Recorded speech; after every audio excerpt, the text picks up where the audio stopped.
Ya sobat, ini saya baru kedatangan OTDR ya. OTDR baru, harganya murah meriah, 2.500.000 kalau salah ya. Kalau nggak 2,6 ya. Ini tipenya Novecare NK 2800 F1 F1 ya. Ini produksi Oktober 2024. Saya tertarik beli ini karena dia bisa live test teman-teman, bisa live test itu dalam kondisi ada redaman. Dan setelah saya coba ternyata kadang bisa kadang tidak ya, tapi ke depan pasti ada ilmunya ya. Kalau kondisi fail berarti itu gak nganu apa nggak akurat. Kalau kondisi pas itu berarti akurat teman-teman ya. Tapi kadang pas kok hasilnya kok nggak ada gitu ya. Oke, kita sekarang tes dulu apakah benar ini ada redamannya ya. Ini kabelnya harusnya panjangnya sekitar 9 meter teman-teman ya. Coba bentar ya, saya pakai.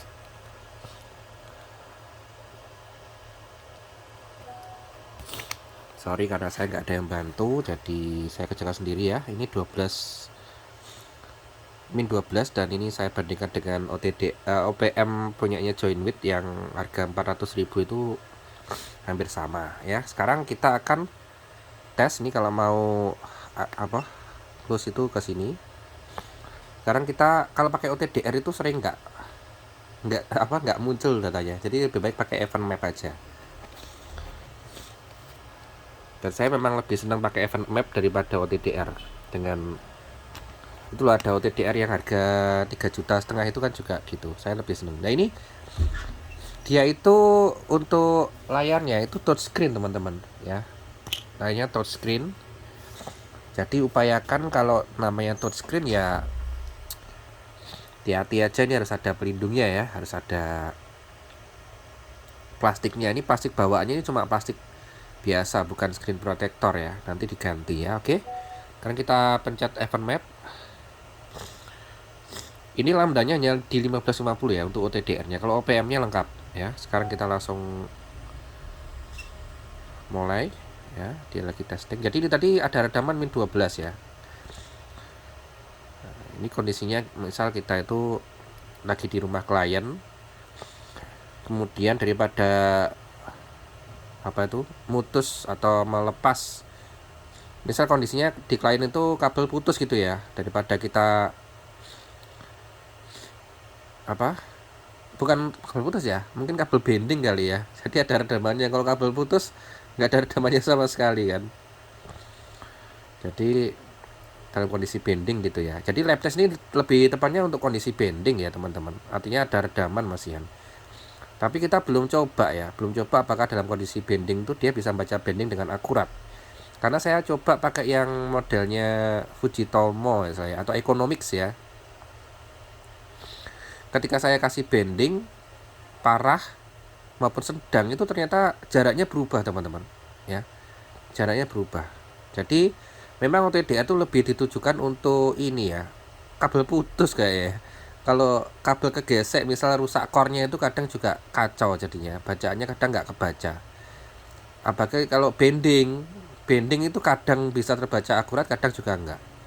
Jadi biasanya kalau dalam kasus bending itu saya baca di dua dua titik ya, dari dua ujung itu baru, yang satu ujung misal nggak kebaca, satu ujungnya kebaca, kadang kayak gitu teman-teman.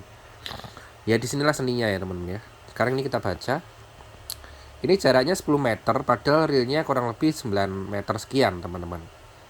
Dan ini terbaca ya. Lossnya nggak ada loss sama sekali karena ini kabelnya pendek ya. Jadi ini kalau adapternya pas ini berarti kan lolos. Kalau fail berarti hasilnya nggak bener, itu nggak akurat gitu. Tapi kadang muncul hasilnya pas tapi di sini nol ya. Hati-hati ya. Intinya kita membandingkan data teman-teman. Jadi OTDR itu cuma buat menggiring. Kita sudah bisa memperkirakan kan panjang kabelnya berapa. Nah ini menggiring gitu, membantu lah gitu, meskipun nggak akurat banget ya, pasti ada selisihnya mungkin 10 meter atau berapa. Dan ujung-ujungnya kalau misalnya kabel putus ditusuk orang misalnya, kalau kita nggak punya data kan bisa aja meleset ya dari OTDR kan. Kita juga Kalau itu kita nggak tulisannya angkanya di kabel juga sudah hilang ya, tetap kita harus ngurut. Paling ya ini sekitar 100 meter ini ada kabelnya sekitar segini gitu ya misalnya. Baru kita turut. Nah itu kadang kesulitan kalau ditusuk mungkin di laser bisa ya kadang muncul ya. Pas siang hari kadang nggak kelihatan teman-teman ya. Jadi ya disinilah seninya. Kalau masih pakai drop core ya kalau bisa segera pakai ADSS ya. Jadi kabel yang disarankan cuma dua, drop core kalau untuk ke FTTH customer ya. Kalau untuk kabel backbone tetap bagusnya ADSS seperti provider besar. Sekian dulu teman-teman. Jika ingin membeli saya kasih linknya di deskripsinya. Terima kasih.